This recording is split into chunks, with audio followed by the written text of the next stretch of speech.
In this video, we are fixing up the $800 Ford Ranger on a budget, getting it to reliably start, run, drive, do all the things, and make it a whole heck of a lot nicer on a budget.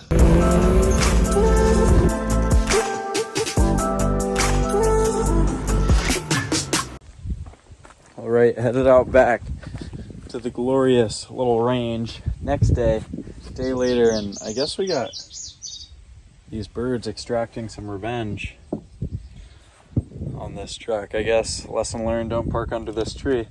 Anyway, we're gonna see if it starts, if it has battery. I'd wager that it does, but maybe it didn't charge enough. Oh yeah, no problem. So, I don't know if you can hear that. Something seems wrong with the power steering in this thing. So I don't know exactly what. It's not diagnosed yet, but something's rotten in Denmark and it doesn't feel quite safe. So I'm gonna explore that and explore the thermostat as well right now. And then from there, we can start doing everything else. But I want to address the two big drivability concerns before we tackle much else. So I never checked this yesterday. I don't know what the level is, but it's very foamy. I don't know if you can see in there. It's definitely quite foamed up. So I'm assuming there's just a little leak somewhere and that's what's causing it to be all weird, but I'm not sure. And then next up, we got the 4.0 in here, and the thermostat is right under here from what I was looking at, and also from the leak in the spray that we were experiencing yesterday when it was overheating.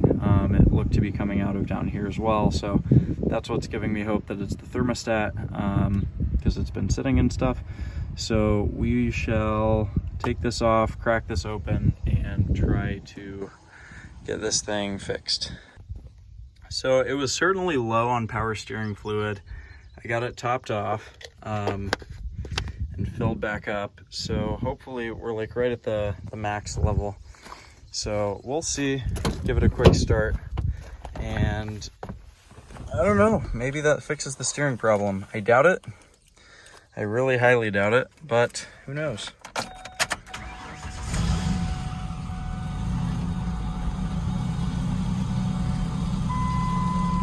Nope, still weird. I think there's just air.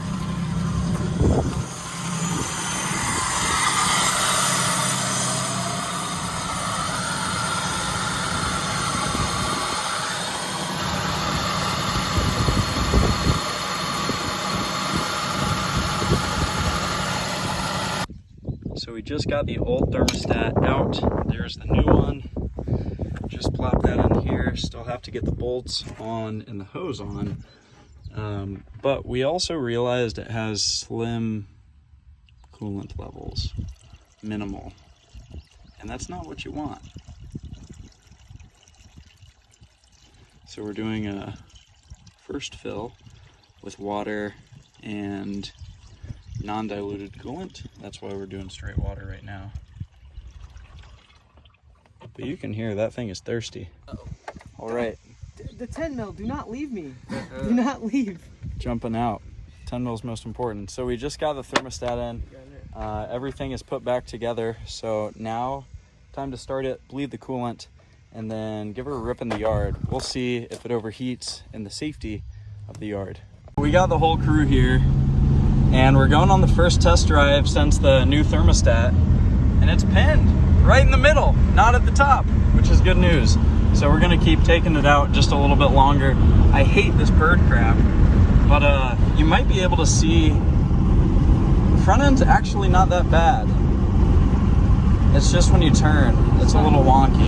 Yeah, it's not good, but it's, if it didn't overheat, I could have driven it home.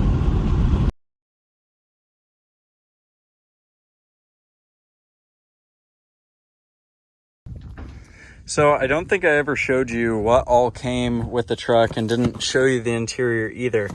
But we have a new rack and pinion for it, already purchased, right here, a premium remanufactured one for the truck. This was mine, those were mine. And then some old spring shocks, something. I don't know why these were included, if they were just the old ones and need to go back on. Same with this old brake pad.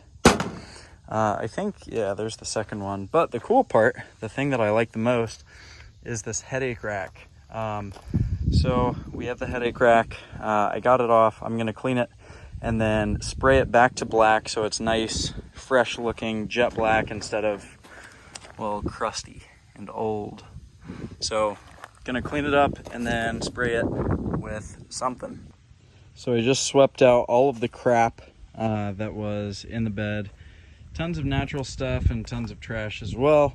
Lots of rusty parts. Old brake pads, looks like a mower blade. But we have a moderately clean bed now, much better than it was anyway. Just took off all the tires and I'm going to spray them. Got some cheap masking materials, some primer and some metallic paint, as you can see here. And I'm sure we will be transforming these in a major way. Because of all the fading, and then this one being painted black to have them all congruent and all the same color. I mean, you can see all the crap that's on this one versus how they'll look after, which you'll get to see right now. Just got the prime coat on, looking way better and congruent, most importantly. They're all the same now. I got the mask on. As you can see, we got the paint right here. The half folder for masking so I don't overspray on the tire. Anyway, pretty simple.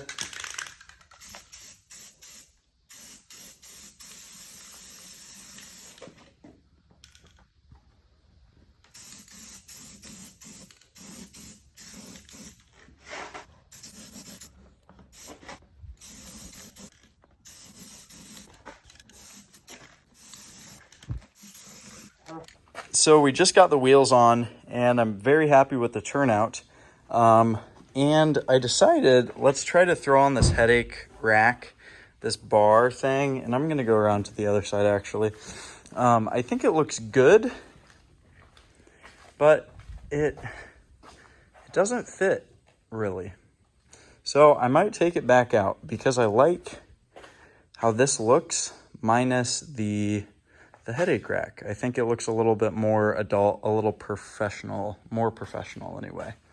So I think this can be included on the side, but it does look better, or it could be sold separately. So now we are tackling the interior. We got the vacuum right here, and I've started. I took out a very old, crusty, horrible floor mat and got this side. The previous owners definitely had their fair share of cigarettes in here, and I believe, based on this, they even rolled their own. So there's quite a bit of both ash and pre-burnt tobacco and maybe some other stuff. Not to throw the previous owner under the bus here in the Midwest, where a certain green substance is illegal. Anyway, we got to clean that up. Totally fine, not a big deal. There's just gunk. It's dirty, it's gross. This is a bummer. This is a big time bummer because there's going to be tape residue all over the seat.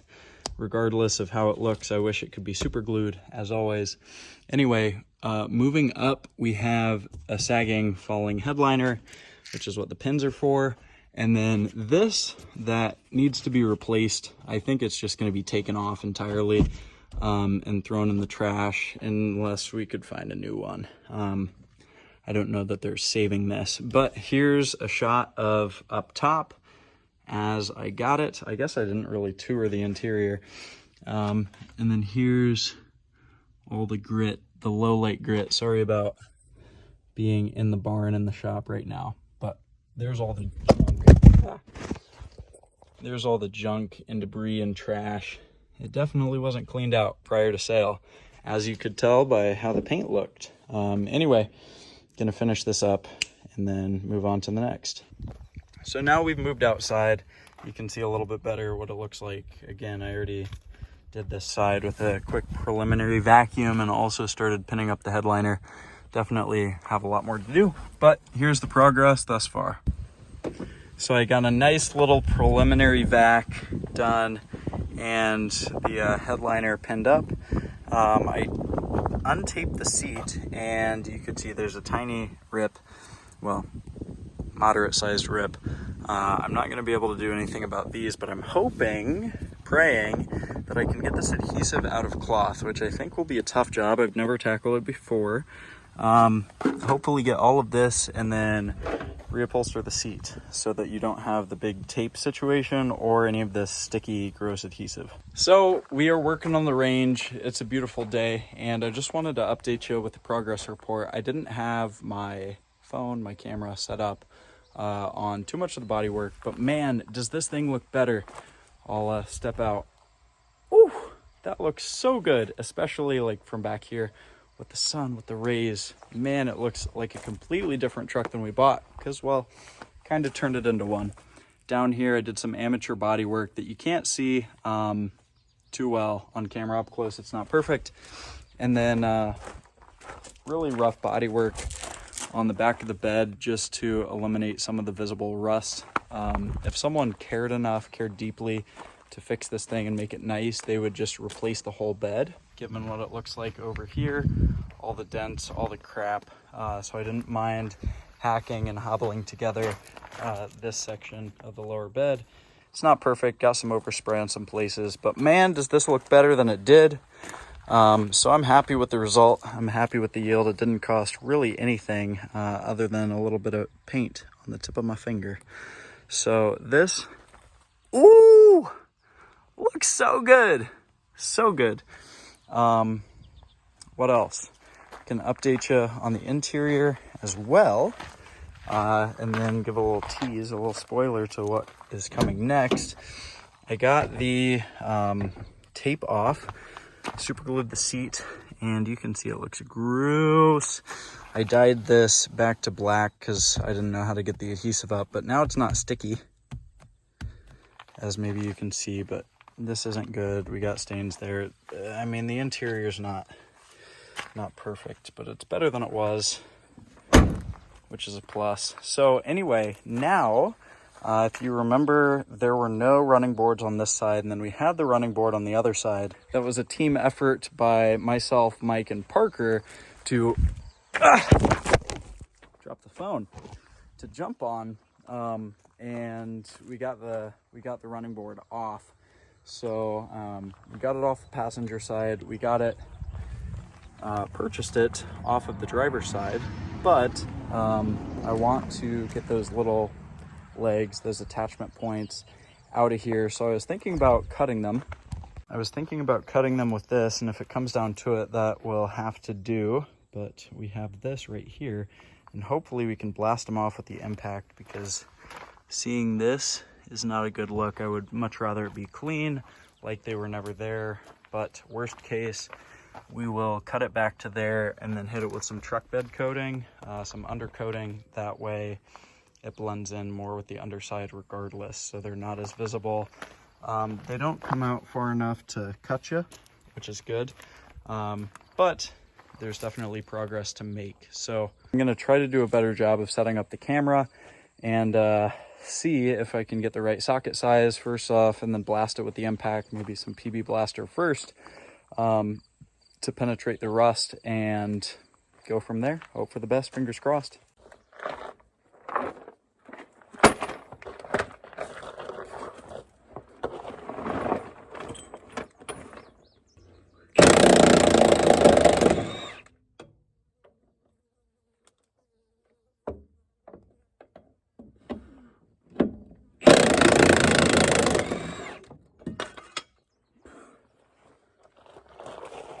There's one.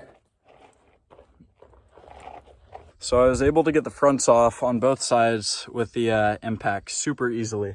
Power tools for the win, but we're going back old school to be able to access the one that's back here.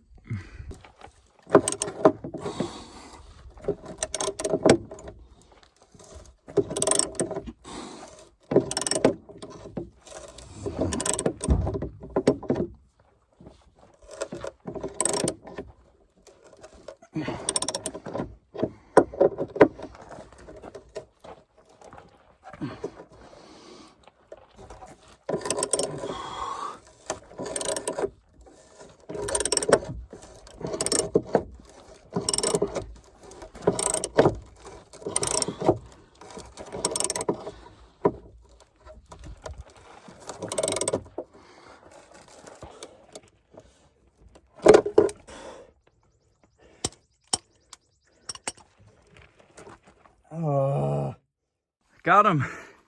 Driver's side is done. Moving over to the passenger. A little bit of sweaty mess, but it's worth it. Well worth it.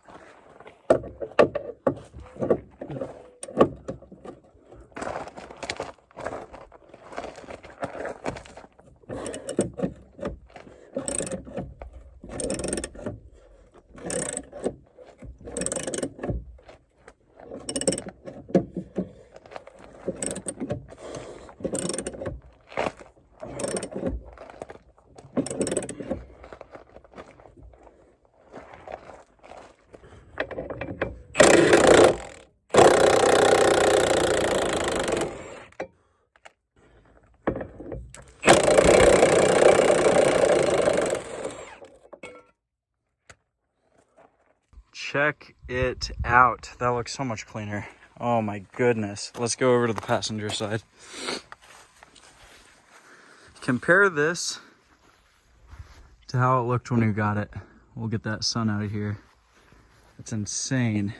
Huge, unreal transformation. So much better.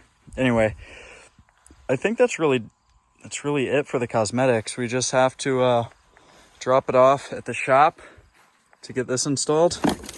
The new part, I can't even think of what it's called. Rack and pinion. There we go. So that'll wrap up this video, part 1 of fixing up the $800 Danger Range. Hopefully you liked it. If you did, be sure to hit the subscribe button down below. You know you want to stay up to date with this series as well as the rest of them here on YouTube. Most importantly, if you're interested in learning how to make automotive money, monetize your passion for vehicles, and make it profitable, then hit the link down below or head over to automotivemoney.com. And with that in mind, I will see you on the next one. Peace.